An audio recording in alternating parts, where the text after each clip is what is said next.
Hey, it's Ella. Thank you for being here with me. I have a Hugo behind me scratching, and I have a Phoebe in my lap licking my face. There are worse things in life, right? I got hit very, very hard with jet lag. Um, it just really, really knocked me down. And really, it hit me the worst yesterday, which was technically the third day back. So I don't know why day three uh, seems to be the magic number for that, but yeah, it really did. It hit me very hard. So, and I've had, just in general, I've had uh, very poor brain function. I've been like just super, super out of it and not able to focus on anything, and just feeling kind of loopy, and all of that stems from being just so incredibly overly exhausted. So I feel better today. um, there's something on my nose. I don't know. I don't know. Anyway, I feel better today. And actually, I feel so much better having my little family all back together. So I picked up Brianna, and um, so when I left her at the boarding place, I genuinely believed that she was not going to make it, that she was just at the end of her life. And I tell you what, these folks at the boarding place, and I am definitely highly, highly recommending them if you are anywhere in the Austin area. Um, they are amazing, honestly, for boarding your cat. They truly are amazing. Just so kind, and they just really understand cats and the different needs that cats have.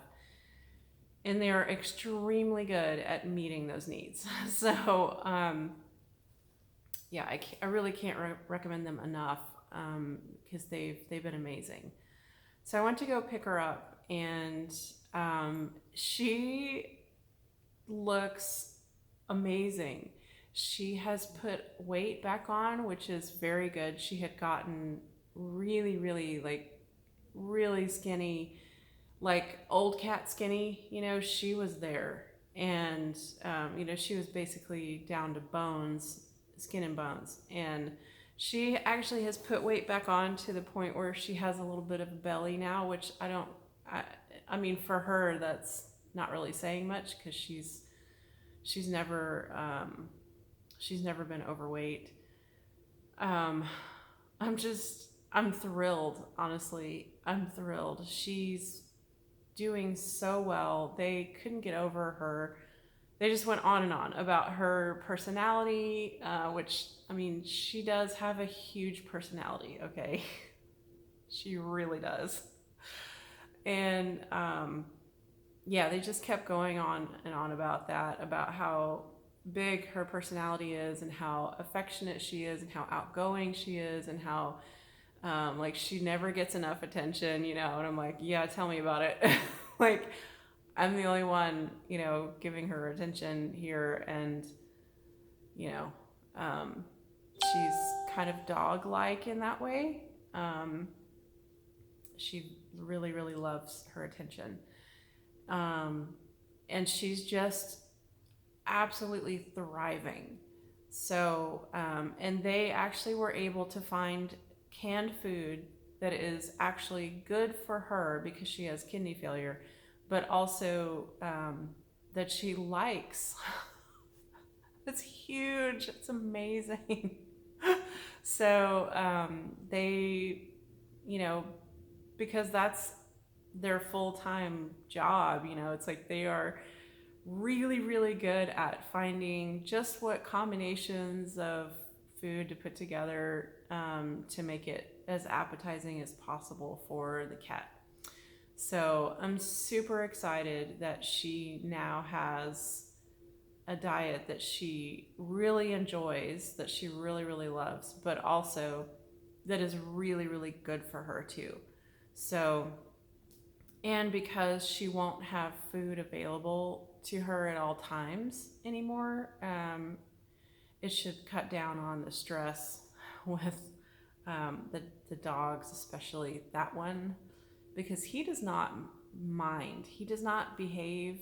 He does not listen. Um, you can tell him no all you want. You can clap. You can whatever. He does not care. Hugo gonna do what Hugo wants to do, and that's just all there is about to say about that. I mean, Hugo is extremely high maintenance. so, um, but he's so cute. Look at him. You gotta see him. Oh, look at the Hugo. Look how cute he is. And he's a bit of a grumpy old man because he's 13. Um, so, you know, you have to give him a lot of leeway because of that. And he's grumpy, that's for sure. I mean, he gets real grumpy real quick and often. So, anyway, oh, and my girl, she's so, oh my goodness, just so stinking cute. I can't even stand it. Oh, Phoebe, you're so precious. She's got a little skin rash going on, so I need to figure out what's going on there. I have no idea. And her fur is growing in a very peculiar way. It's not growing like it normally does. It's now like super short on the sides of her body. I don't know what's going on. So I feel like there's something that she's eating probably that's just not agreeing with her. So that's going to be another little journey to figure that out. I had recently switched her food, and apparently it's been switched around a little bit again. But I do notice that she has some red, like a pink irritated skin rash on her belly, on her tummy, and just her fur. Her fur looks seriously funky right now. So anyway, I don't know what's going on with her, but it's a mystery to try and solve. So there's always something, right? Always something. So basically, I'm still kind of in this mode where I'm like, I just went through this extremely, oh God, this extremely transformational experience, and I'm back here in Austin, and I'm just kind of like, what am I even doing here? Seriously, what am I even doing here? Now that I know, well, I mean, I've known this for a long time, but now that I have this sense of certainty in like my whole body, I feel it, of just like, I'm just ready to go. I'm just ready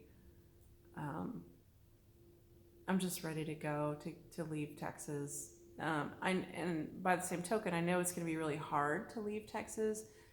Literally everything familiar to me and my family, my whole family is here.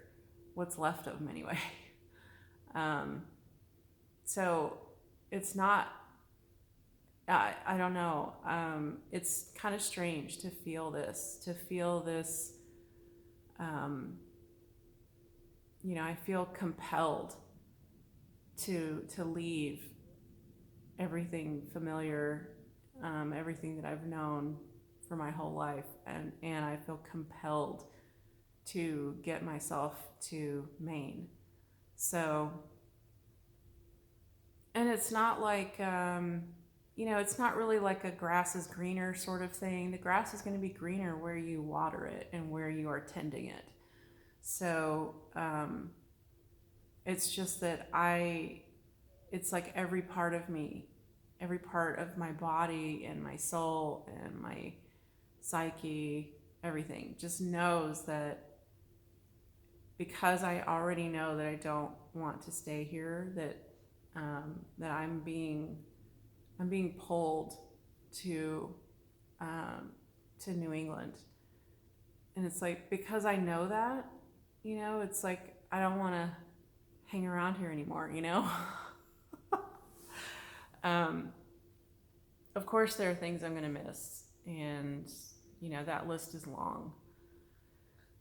But I also feel like there's so much waiting for me that I won't even be able to fully awaken to until I'm actually there.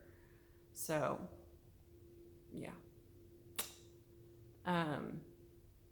I have not done any yoga the past couple days, and I have done very little physical activity, okay? Just very, very little, because I've been so exhausted. And I had to, at some point, recognize in myself, like, I have to give myself permission to just rest, because that's really what my body has needed.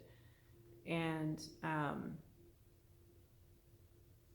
that's not a bad thing, It doesn't mean that I'm not going to get right back on the horse. I'm actually hoping that either I can do some kind of a practice this afternoon / evening, or in the morning.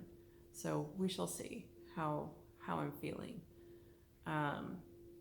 But I mean, it's like I already know that it will make me feel better, So it's just that I've had to allow my body to really rest, and that has been, like, giving myself that permission has been strangely difficult for whatever reason. I think because I have this fear that if I go too many days without practicing yoga, then it will be really easy to continue that.